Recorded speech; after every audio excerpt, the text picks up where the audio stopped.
Black Alliance for Peace is doing these teachings to address some of the burning issues that we find ourselves faced with. And we think that in order to wage the struggle around these issues, we have to be informed. Our experience is that a lot of people who come and join our movement bring the understandings or lack of understandings that they have into the movement, and then try to impose their lack of understanding on the movement that they've joined. And this is not a tenable approach, because we're fighting a very serious enemy, and it's important to understand the enemy, how they function, what they're trying to do, who they're trying to do it to, and who's trying to help them do it. And it's not always somebody other than us. Sometimes we help our enemies without even knowing that we're helping our enemies. Today, we're going to look at a kind of transition. And it's a transition that every African on the planet has gone through, but that usually we don't know anything about what happened to anybody but us. So Cuba goes through the same thing, but we don't know what's going on in Cuba. Haiti goes through the same thing, but we don't know what's going on in Haiti. And even if we talk to them, we don't understand that it was done to them by people speaking French. And it was done to us by people speaking English. The similar processes that went on the continent. And it's about the imposition of slavery to lay the foundations for a global capitalist system, and how slavery transitioned, once it was no longer profitable, into a colonial exercise. Now, on the continent and in the Caribbean, we know there was colonialism. But, y'all excuse my language, these Negroes in America think they're free. So they don't recognize the colonial process that we've gone through. And this is what we want to talk about. And then we're going to talk about it in the context of war. Because all of these systems have been systems of war waged upon African people, and the methods to suppress and control the people who they went to war with. So they go to war, they kill you off, they lock you down, and then they put a system in place to keep you there. And this is why Black Alliance for Peace has a campaign called No Compromise, No Retreat. And that simply means that we are aware of when the war started, we are aware of the various stages that the war has gone through, and we are willing to continue to wage this war until the enemies of the people are defeated. We're not going to compromise. We're not going to retreat. We're not going to negotiate with our enemy. We're not going to beg anybody for anything. We will do what we have to do to free our people here, there, and everywhere. So I just want to thank you. My name is Rafiki. I am a member of Black Alliance for Peace Coordinating Committee. I'm an organizer with the All African People's Revolutionary Party. And I got a bunch of other hats that I'll tell you about if you want to know it at a later time. And they just asked me to come and welcome y'all here. This is the 709 Gallery. It used to be Nomu Nomu, Nomu doesn't exist anymore, and we're kind of the caretakers of this space right now.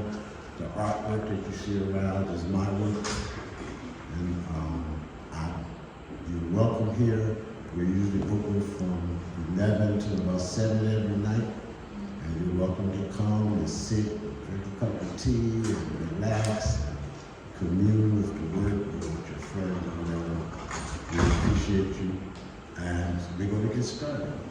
Our presenter is Presence, and Presence is going to introduce himself. And once again, just welcome and thank you for coming. Pay attention, ask questions, and let's everybody learn what's up. Thank you. What's up, y'all? My name is Presence. I'm a member of Black Alliance for Peace at the PE committee as well, and I'm a member of the APRP. So this is going to be a two-part presentation.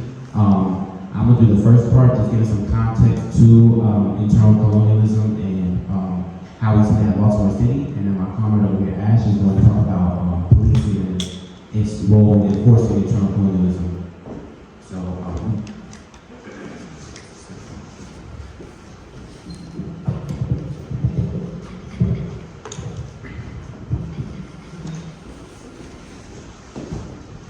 and we're going to start off with quick definitions real quick.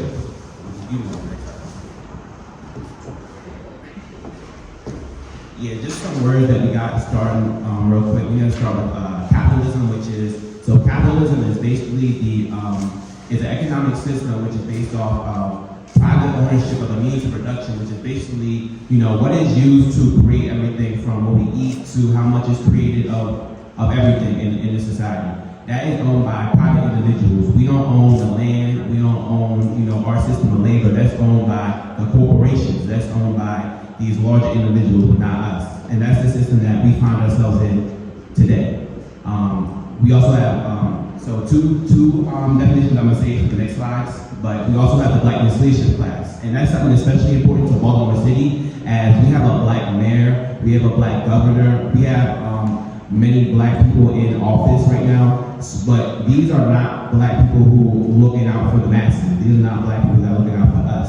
So as the blackness leadership class, the blackness leadership class is in cahoots with corporations and in cahoots with enforcing the colonial system in which we find ourselves in today. So that's essentially what the blackness leadership class is. So we can move on to the next slide. So when looking at colonialism has manifested its way in many forms of society, and we find ourselves in two forms of colonialism today. We have settler colonialism. We understand that the Europeans came and colonized this land. Not only did they colonize it, but they came and settled it, and now they have a majority on this land and have actually displaced, many of the natives. That's unique to places in America. We see that in other places in Australia, but we don't see that in places such as Haiti. So it does lead to some different nuances in that colonialism, and this leads to why we're an internal colony, because not only are we in a settler colonial state, but as a subjugated people within this settler colonial state, that makes us an internal colony. We are not on the same, we are not equal with the colonizer. We have been treated as subjugated people since our arrival on this land, and that's what makes us an internal colony. And we can move on from it. Another important definition to understand is the structural location of blackness. This is something that comes from a scholar and a Black Alliance for Peace member, Sharice Bernicelli, also known as Dr. CDS. And basically, this is talking about the fact that when we make up the basis of labor in America, we are treated as though we are worthless in society. This dual area that we find ourselves in is a social location of blackness, because all the labor that we do and the fact that more exploitation equals more of the fact that we are treated as less than. And I can read a quote from this. The structural location of blackness defines the position and status of Africans in America as being the basis of labor and the creation of value in America, while at the same time being treated as worthless and not valued. The reliance on the immense value produced by blacks and the simultaneous denial of their indispensability engenders a sense of worthlessness and unwantedness among blacks and an unwarranted attitude with real material consequences of superiority and entitlement to black production and productivity. So now we can take a look at internal colonialism within the context of Africans in America. So in the context of America, we find ourselves being under subjugation or domination of the state. Africans are treated as separate peoples from America and have been denied rights/dignity. Martin Delaney, an important 19th century scholar, described our place in America as a nation within a nation. Internal colonialism is describing that system of inequality and exploitation. Internal colonialism not only exposes the relationship between Africans and the settler colonial state of America, but it also shows why we have such poor conditions in Baltimore City today. And we can move on. So why are we using the framework of internal colonialism? We've heard that we have seen our place society as maybe the caste system, racism, slavery, but we use the framework of internal colonialism because it gets at the root of our conditions.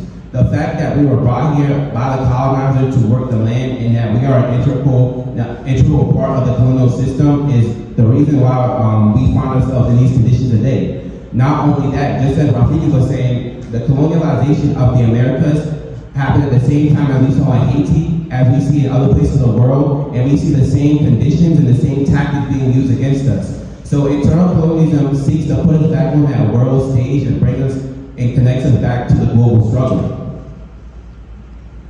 And we can move on. So let me give you some context to it. My bad. Internal colonialism. So when we're looking at internal colonialism, we start with Columbus making his way into Haiti and into the Americas. And from this relationship, we see that Africans were brought to America to work as labor. They first tried with Indians, and this did not work, and then they moved on to whites. But we eventually found ourselves as a mass of workers because of the fact that we were able to provide the enough amount of labor in order to work the land. We became an indispensable part of America. Delaney, again, he gives examples of, this example of nation within a nation. He goes back to, gypsies in Italy and Greece and Israelites in Egypt, saying that there's always been, throughout history, this relationship between, there's always been an example of nations within nations.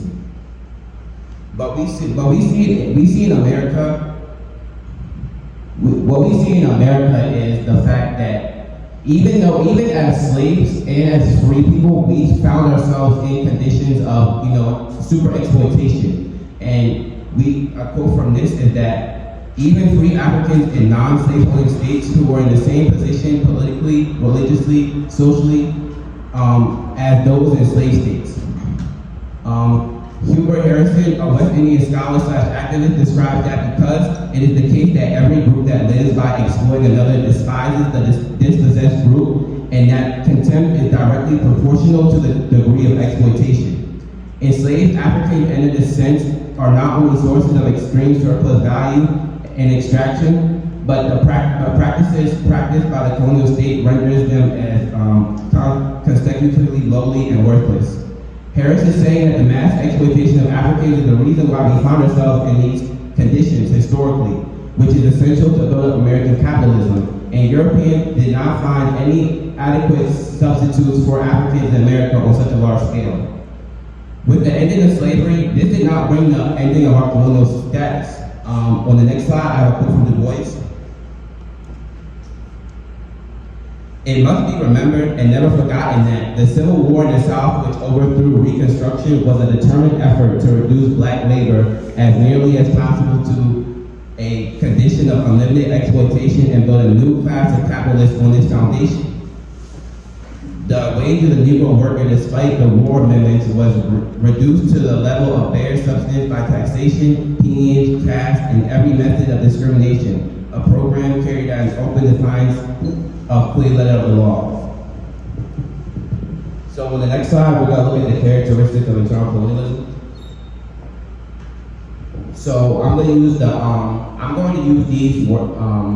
these characteristics from Charles Penderhughes, he's a scholar that does a lot of work on internal colonialism. And the characteristics that we find in internal colonialism is segregation, economic domination, mass divestment, poor health conditions, mass imprisonment, and educational equality. And this is just some out of the many numerous characteristics we see. W.E.B. Du Bois also points out there are many characteristics that we see that relate to colonialism in other parts of the world. We also see things such as being disrooted from political processes, lawlessness, and crime. So let's take a look at internal colonialism in Baltimore. In Baltimore City, internal colonialism manifests in communities being deprived of crucial resources needed to function properly. African neighborhoods are often barred from federal and state funding and lack adequate development projects, while communities in white neighborhoods are routinely upgraded. Africans are frequently portrayed as violent and dangerous even as crime rates decline. For generations, schools in black communities have lacked heating and cooling, and lead pipes and paint continue to poison children. People suffer from a lack of grocery stores, access to health care, violence from the state and police, and poor aspects of living in many regards. So, looking at the characteristics of internal colonialism, we can see that these clearly line up with the conditions in Baltimore. So, let's take a look at the specific ways Baltimore has been shaped by internal colonialism. So, one thing that's important to Baltimore and its history in colonialism is redlining. We were the first city to establish redlining in 1910, and this set the precedents for the United States. So, looking at redlining, I'm going to use the definition from Lawrence Brown. He's a scholar from Baltimore. He's also a teacher at Morgan State University. He's done a lot of work in redlining in Baltimore City. So, redlining is an ongoing process of wealth now practiced in black neighborhoods across the country. Private bank redlining was formalized with the drafting of residential security maps in nearly 250 cities by the federal government with the aid of local governments. So capital access, which we see in the green, yellow, and blue sections, they were able to get capital. These are the traditional white areas of Baltimore City, while we see the red areas were seen as poor credit, and they were seen as places not to be trusted. So these places did not get federal funding, and not only that, this was used as a map for anybody that was looking to invest in Baltimore City. So they were basically told not to invest in these places.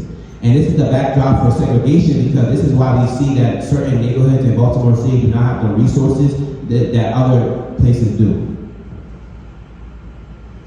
So out of this, we see the formation of hyper-segregated neighborhoods across America, from Baltimore to Chicago, Detroit, Philadelphia, Flint, and many more cities.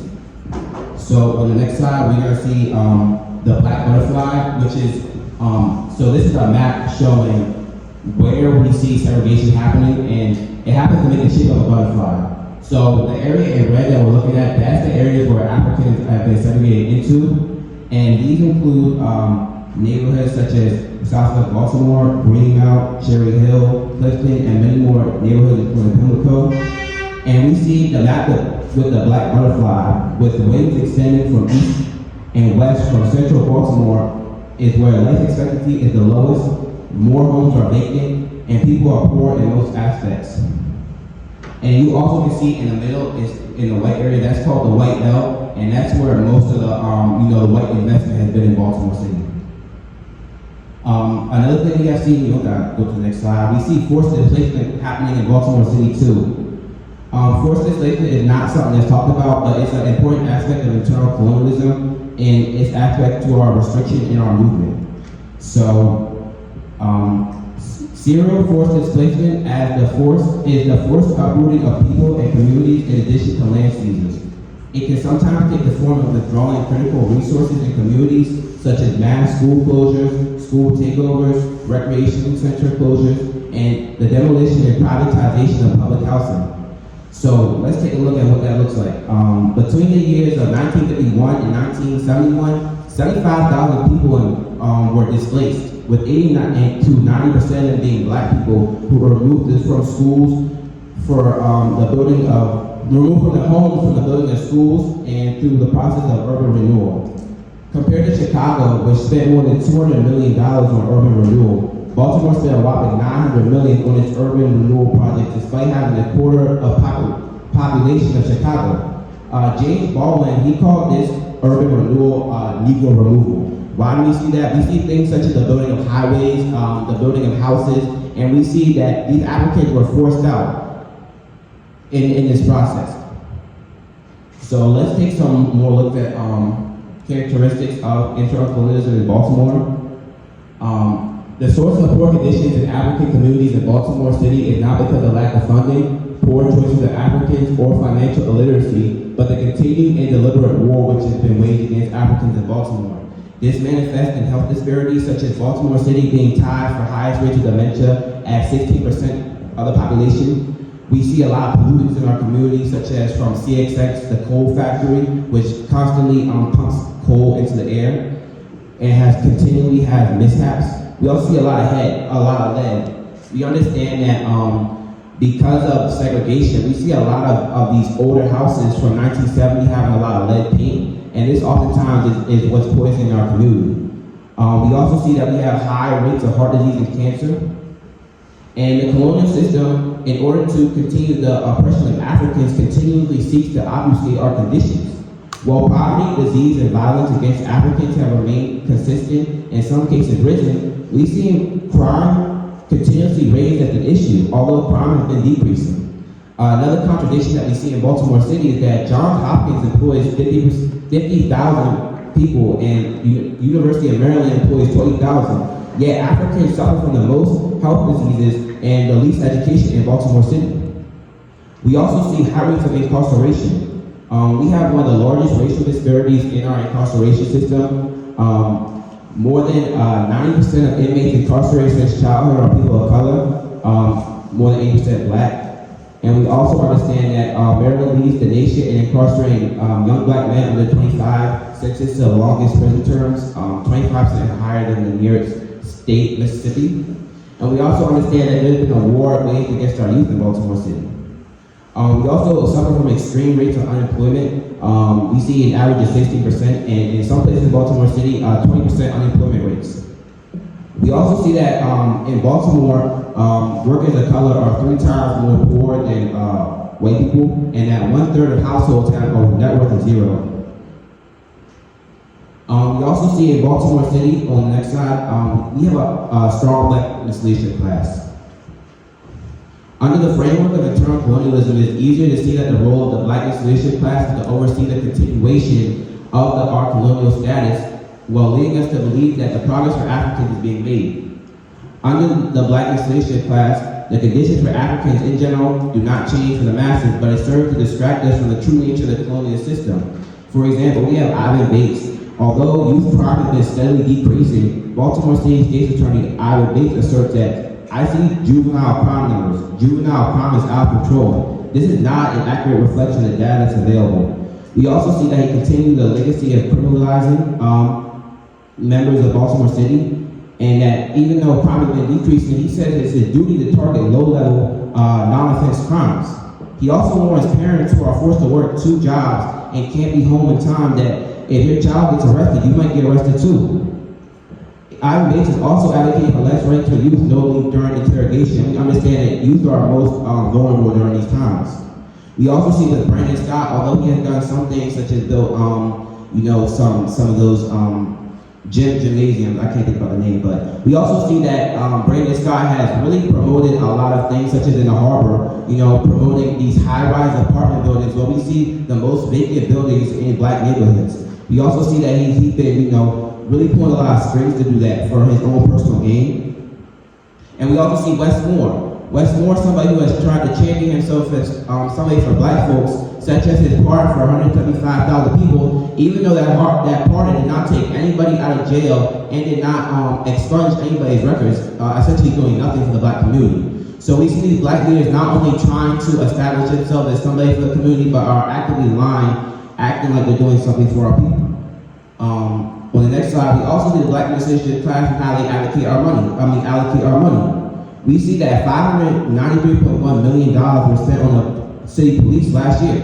That's money that can be spent for schools and neighborhoods as well. And one other thing, we also see Brandon Scott doing this project where he's making it so vacant houses either go for $1 for our community or $3K for developers. And we understand that with people having a network of 0, 1/3 of the population, and that 40% of the population in Baltimore City is either youth or older generation. Who are these people who are going to buy these dollar houses who have the time to work it? When 60 and 70% of Baltimore City are low-wage workers. So we understand that these blackness leadership class, although they seem to be appealing to us, we understand that they are appealing to these corporations and high classes. And I yield there, and we're going to move on to policing and the role that policing has played in its history in, controlling us in our communities.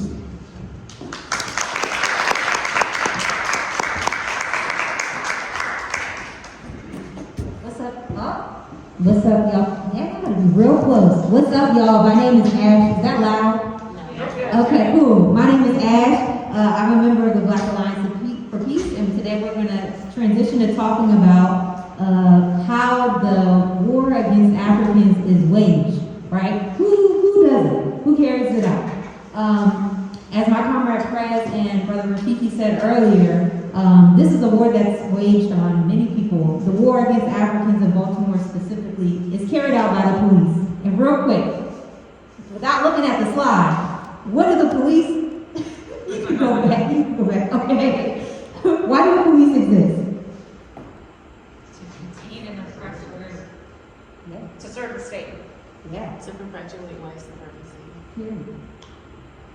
Those are all really good. Did y'all see the slide? No, y'all had it in your mind. Okay.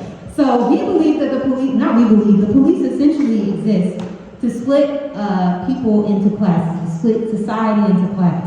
And when we say class here, we don't mean like low class, middle class, upper. We mean the ruling class, the people that got it, and the people that don't, the working class. So essentially they start by splitting society into different classes and making sure that the ruling class has and maintains power. After they make sure that the ruling class has and maintains power, then they can contain the oppressed group, whether that's the working class, whether that's Africans, whether they're both. That's essentially what they do. We can go to the next slide. Now then we're going to look at how they do it. Today we're going to talk through some different time periods, including enslavement to the present day. But I want us to keep in mind the 3 factors that we're going to talk about right now that is carried through all of these. The first one is creating and enforcing separation of classes. Wait, we just said that. Yeah, period. I was ahead of the time. Y'all already saw this. Creating and enforcing class separation, this is going to carry out throughout. Controlling movement. This is the need to have permission to move about at certain times and in certain places. When you think about curfews, controlling where your movement is. And the third one is to prevent revolution. So watching and controlling areas where you gather. It can look like strike breaking. It can look like preventing you from organizing. Those are the main 3 tenets that will carry on today. Creating and enforcing class separation, controlling your movement, and preventing revolution. So we'll start with the first time period, which is slave patrols. You heard Brother Rafiki say earlier, and also my comrade Prez, why were Africans brought here? What was we brought here to do? Work! Yes, we were brought here to work. And you can't let people run around willy-nilly if you need to extract something from them, right? So slave patrols were mostly charged with apprehending and returning runaway enslaved people to their owners. They were seen notoriously in restricting their movement to roam about. You can't idle and roam about. This is, again, thinking about control, needing permission or having papers to move about. Organizing terror squads to deter slave rebellions. This is, again, preventing revolution, right? Making sure that they could enter private property to ensure enslaved Africans weren't keeping weapons, that they would look for fugitives, make sure that you wasn't learning how to read and write, and ensuring that you weren't meeting together. And there's a quick quote that I don't have on there that comes from a book about generally the origins of policing, which says that the persistent struggle to minimize Negro fraternizing and prevent the growth of organized colored community through constant monitoring and inspection of the population was one of the key tenets to early slave patrols. So you can see that in a myriad of ways, making sure you don't get together. And the third is maintaining legal and extra-legal disciplinary measures for slaves who violated plantation rules to produce desired behavior. What desired behavior does that look like? Submission. Say again? Submission. Submission, period. Submission, or even if it's carrying on their work for them. So I don't have to enslave you. I don't have to make sure that you're doing your work. I'll get someone else to do it. I'll get you to adopt different things and different ideologies in your brain, and if you do, I will reward you. So these are, again, the three tenets that we saw from earlier, carrying on from enslavement. And now we're going to move to after enslavement. Well, technically, we're going to move to emancipation, so post-Civil War to Jim Crow. You see here, slave patrols were largely replaced by Southern police departments, and those departments were focused on controlling newly freed enslaved people who were in the agricultural workforce, because we were brought here to work, right? I want us to keep that in mind, that work is the main tenet here. Small rural areas where there were slave patrols before were made professionalized to deal with those newly freed Africans, and they my timer wasn't going that whole time. They were supplemented, slave patrols were supplemented by vigilantes, right? We think of the KKK as one of those people that work closely with the police and who often were extensions of them. And generally they were here to enforce Jim Crow laws, instituting social order, right, when we talked about that mandated behavior, and making sure that they can accumulate, right? Accumulation requires an orderly and stable workforce. So if you're all moving about freely doing what you want, how am I going to extract from you? So controlling their movement was, again, a large thing, and they focused on black codes. What you can see here, focused on immorality, vagrancy. How many folks know what that word means? Because I sure didn't. Okay, y'all smart. When you basically are mandated that you have to work, forcing you to accept employment and then trying to shuffle you into sharecropping. If you don't accept it, fine, you can work the chain gang. So either way, you work or you work, right? Another way that they did that was through poll taxes, through voter suppression, all these ways to ensure political control. And the quick word about strike breaking, this is where it really came in as well, because labor is still huge. Using public employees that were said to serve the public, instead enforcing private economic interests, and using legally ordained force against organizing workers was both cost-effective for manufacturing concerns and politically useful in that it confused the issue of workers' rights with the issues of crime. You will continue to see this conflation of workers' rights, and crime carry on till today. We'll get there. And we can move now into the Civil Rights Movement. Wait, no, we're still here. Post-Civil War to Jim Crow. Anybody want to read this quote? Go ahead.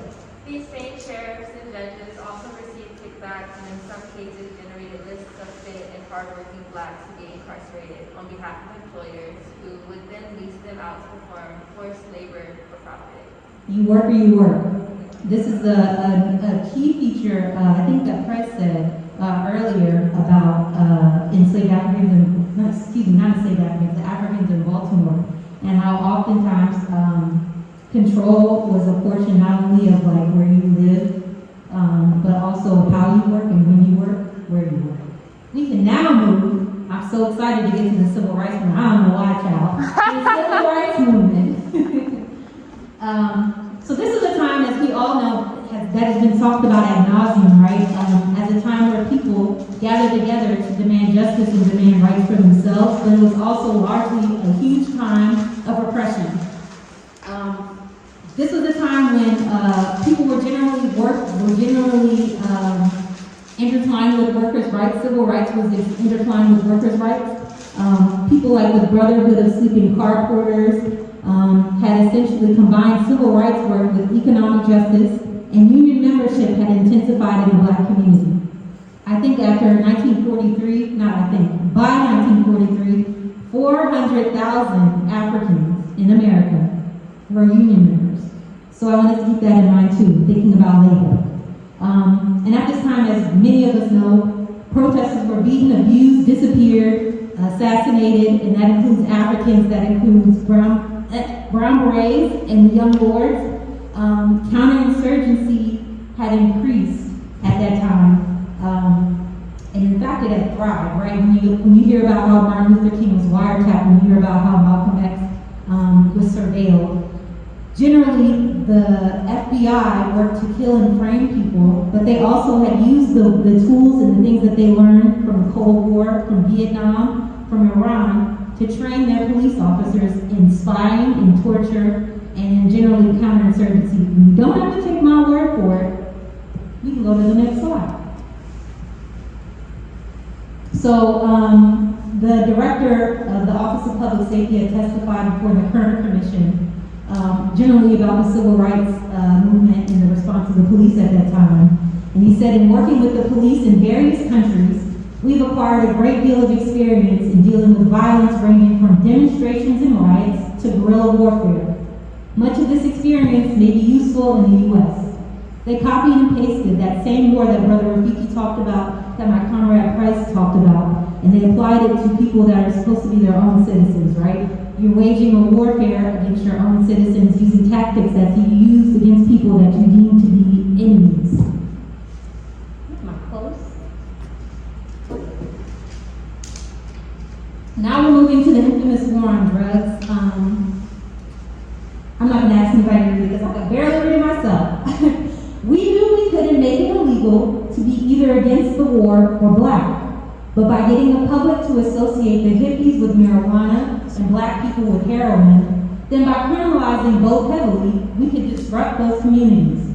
We could arrest their leaders, raid their homes, break up their meetings, and vilify them night after night on the evening news.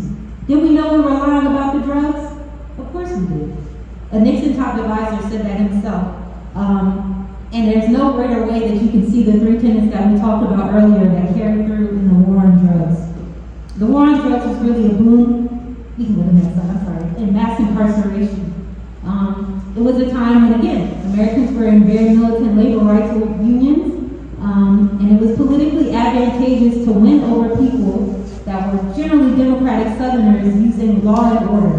That same fear around crime got exploded here. When we think about control, they focused on the morality behind drug use, right? Oh, if you use drugs, they can appeal to mothers, to people like that, and deem it an immoral thing as opposed to an actual health condition. And prohibition here and in general is never about improving public health, but about political opportunism and managing suspect populations. That's again that control aspect. You can prevent revolution by locking the Africans up, right? The large boom of the prison industrial complex happened then, expanded power of search and seizures without warrants, right? You see no-knock warrants. We'll get to the way that it looked legislatively, but a great boom in your rollback of your rights to be free from search. And police brutality was reinforced again with that same war mindset that we talked about, that Brother Tiki talked about, that Carter talked about. That same war mindset was reinforced in the police at this time, and they were even more emboldened because now everybody thinks it's immoral, right? We sway the public's thinking in the public's mind. And it again maintained class division with unethical policies that again widen the wealth gap. You look up half the African men that could have contributed to a household. You don't think that's going to cause a wealth gap? And also increasing racial profiling and unequal enforcement. So they expanded on forms of policing in a couple of ways. You can go to the next slide. I think that might be easier for me to just read off. Warrantless searches, like I said before, so no-knock warrants. SWAT terrorism, when they would just choose and pick a neighborhood that they determined, usually it was a housing project full of Africans, full of low-income people, that we would crash, search, sweeps of the neighborhood to find what you can find. And again, at that time, if you found what you found, you had asset forfeiture, which basically allowed police to keep any cash, any drugs, anything that they found in the sweep. they could keep.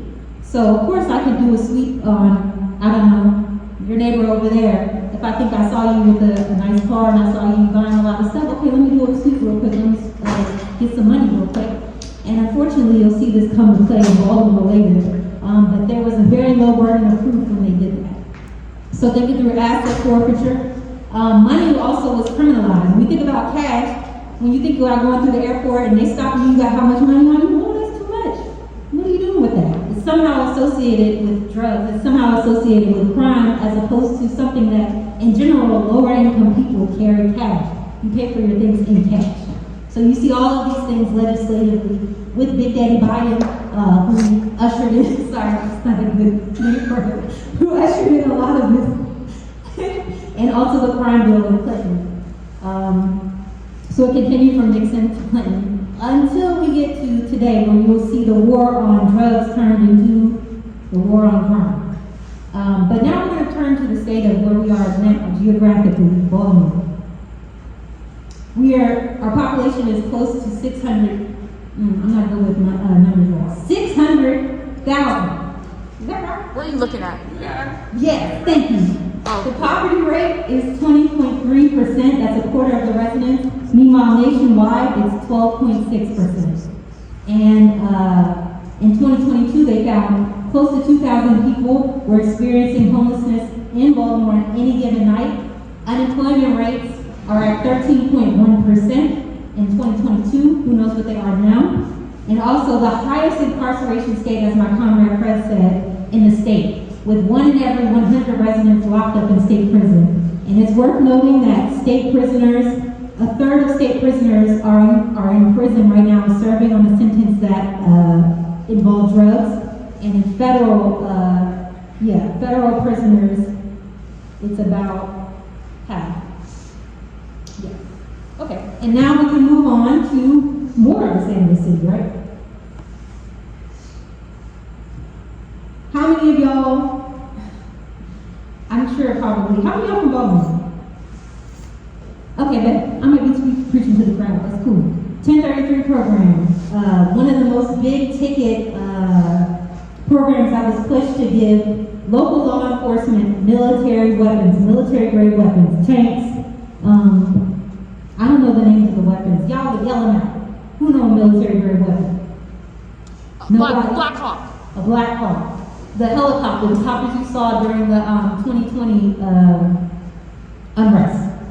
That's a 1033 program. The Deadly Exchange program. Do y'all remember the quote we heard earlier where they said, oh, we took all the stuff that we learned from Vietnam, we learned from Iran, and we brought it here. The Deadly Exchange program is basically the same thing where they send police, ICE, and border control to go train with the ICE border control police in Israel. Enough said, but generally a genocidal country that's known for extensive brutality is training local police in Baltimore. You can go to the next one. Rough rides. I know a lot of people were here or knew about what happened to Freddie Gray. A general practice, and the picture is real, from the back of a police van where they would buckle you up, take high speed, sudden stops, put you in the back of the van, take high speed sudden stops so you could be essentially physically harmed. That was the general practice of the BPD. And that's a good example of brutality that exists today. When we think about control, when we think about making sure that people are bending to your will, rough rides is one of them. Operation Relentless Pursuit is just hand in hand with that 1033 program. It's intended to make sure that federal, state, and local resources go to cities where, quote, violent crime is most high. Who determines that? Because, I mean, we're not talking about tax evasion as a crime, right? Okay. We can go to the next slide. And this was phrased this way, this was ordered this way for a reason. Because when we talk about the same gangs that happened in the slave patrol and how the police were used as they were in cahoots with vigilantes. When you look at the gun trace task force that happened here in Baltimore, where they basically would raid people, frame people, rob them, there were people that were general residents. They would train them, you could rob them, you could take drugs if they were selling them, turn it, flip it, and sell it back to other folks. All with the knowledge of then, I think he was Baltimore State's attorney. State's Attorney Baltimore. Mosby. She knew of the task force approving it. So we had Freddie Gray, we had the task force, mad police brutality going on. And in 2015, all of this shit, all of this happened. Y'all not kidding, I can tell you. Okay, in 2015, all of this happened. And then suddenly in 2017, right, there was the consent decree. And the consent decree is really interesting because I'm going to read it. It was an agreement between the DOJ and the Baltimore Police Department where they found that they engaged in a practice and pattern of conduct that violates several portions of the Constitution. And they tasked Mayor Brandon Scott to reform the department. Do you think he reformed it? No. We got instead a brand spanking new Cop City. Cop City in Baltimore is a $330 million joint training facility for Baltimore's police and fire departments set on an HBCU campus, Coppin State. Instead of focusing on education, Coppin State also allocated $450,000 to the building of the project. If you look at the actual, the name of the group that put together the plans for it, if you look at their plan that they kind of publicized, they describe it as an accessible fortress. They wanted to engage, quote, community and successfully integrate the urban and higher education environment. But when you really look at the details of it, it's pretty expensive. It's pretty extensive, actually. Let's see. Did I go erase my notes, y'all? My bad. But essentially, they have a very large replica of what Baltimore streets are like. And they're ensuring that you can practice there. They generally have been known to show. Okay, here we go. Here's the photo I was looking for. My bad. They are conversely integrating into a higher education setting, allows the academy students the ability to become well-rounded individuals that can take advantage of an adjacent higher education on campus. We can go to the next slide because I think that might be where everything is. Now, this is where it is. No! Yes. It features an indoor firing range, a practical, tactical training village that combines the typical street lifts found in Baltimore, an alley, a street, and an avenue, with the building typologies that the first responders, police, will typically experience in Baltimore: two-story row homes, liquor stores, garden apartments, and convenience stores. Note that they don't say any of the gentrified areas, right? That's the places that Africans frequent. The buildings are modeled after real-world scenarios, enabling fire and police recruits to train independently and together. That's according to the design plan. And then now, the last slide, I believe. And essentially, this takes us through the big symbol of the war that's going on against Africans and the symbols of an internal colony, right? Creating and enforcing class separation by recruiting HBCU students so that, oh, I have a higher education, maybe I align with the police, maybe I understand what's going on, I empathize with them. Oh, they're right down the street, I see them turning out all the time. That was a part of the planning process. Controlling the undesired, ooh, y'all, I can't do it. Undesired population. So they planned a community plaza so that people can have experiences that have positive interactions with first responders. Again, that's part of control by trying to engender you to them. It's also, oh yeah, what's up? Okay. It's part of the control so that you get familiar with them. And outside of that, it's also locality-wise. You put it strategically on HBCU campuses.